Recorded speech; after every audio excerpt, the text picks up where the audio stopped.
Début 2017, la capitalisation boursière des GAFA, c'est-à-dire de Google, Apple, Facebook et Amazon, dépassait les 2000 milliards d'euros. C'est plus que l'ensemble du CAC 40, 1500 milliards. Plus impressionnant, leur valorisation, c'est tout simplement l'équivalent du PIB de la France. Ces entreprises, emblématiques du web, trustent d'ailleurs les premières places du top 10 des plus grandes capitalisations mondiales. Apple est l'entreprise la plus chère au monde, 752 milliards de dollars, et devance Alphabet, la maison mère de Google. Microsoft complète le podium, suivi de près par Amazon et Facebook, respectivement en 4e et 6e position. Premier constat, les 10 entreprises les plus valorisées au monde ont toutes leur siège social aux États-Unis. Et il faut descendre à la 11e position pour trouver un non-américain, en l'occurrence le leader chinois du e-commerce, Alibaba. Second constat, le secteur des technologies est devenu, et de très loin, le plus important en bourse, et dépasse celui de la finance. L'ascension a été fulgurante. À peine plus de 10 ans auront en effet suffi pour totalement bouleverser la hiérarchie mondiale.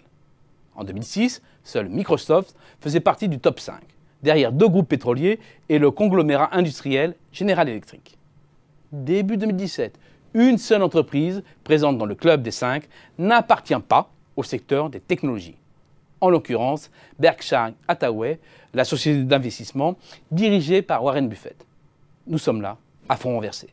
Bien entendu, la capitalisation boursière est trop réductrice pour être l'alpha et l'oméga de la mesure de la puissance des grands groupes. Le chiffre d'affaires est aussi un critère à intégrer. Oui, mais même avec ce juge de paix, la modification du classement symbolise bien le passage de témoin d'une économie à une autre. En resserrant l'analyse aux États-Unis, cette grande transformation devient évidente. En 1980, le haut du tableau est archi-dominé par les pétrolières. Pas moins de 12 compagnies font partie du top 25 et réalisent 54% du chiffre d'affaires de l'ensemble. Les géants de l'automobile, General Motors, Ford, Chrysler, arrivent en seconde position et devancent les chimistes qui complètent le podium. Les services sont absents ou presque. IBM, ITT, ATT sont certes dans le top 25, mais beaucoup plus en tant que fabricants que comme prestataires de services. 20 ans plus tard, développement de la consommation de masse et financiarisation de l'économie oblige, la grande distribution et la finance font une percée. Autre tendance, la base sectorielle est beaucoup plus éclatée. 15 ans plus tard, nouveau changement de décor.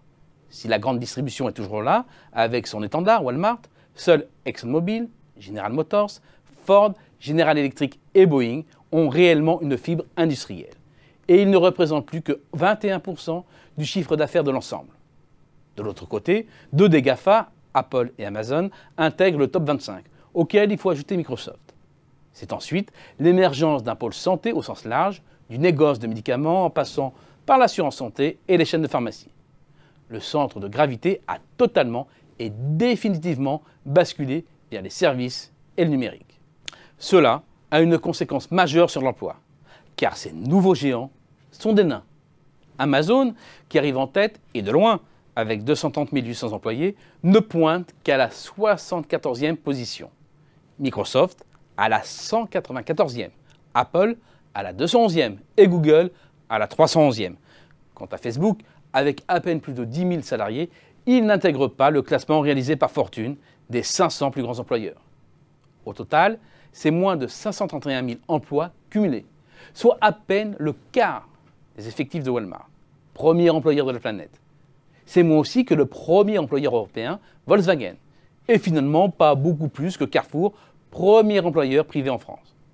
Mais voilà que d'autres acteurs, comme Uber ou Airbnb, pointent leur nez avec des valorisations approchant ou dépassant les 50 milliards de dollars, et seulement quelques milliers d'emplois à la clé. C'est un fait. Une poignée d'entreprises capte désormais une part de la valeur mondiale sans rapport aucun avec le nombre de leurs effectifs. Avec pour autre point commun de faire travailler le consommateur, le fameux consomme-acteur. Et c'est leur tour de génie, car ce travail-là est gratuit.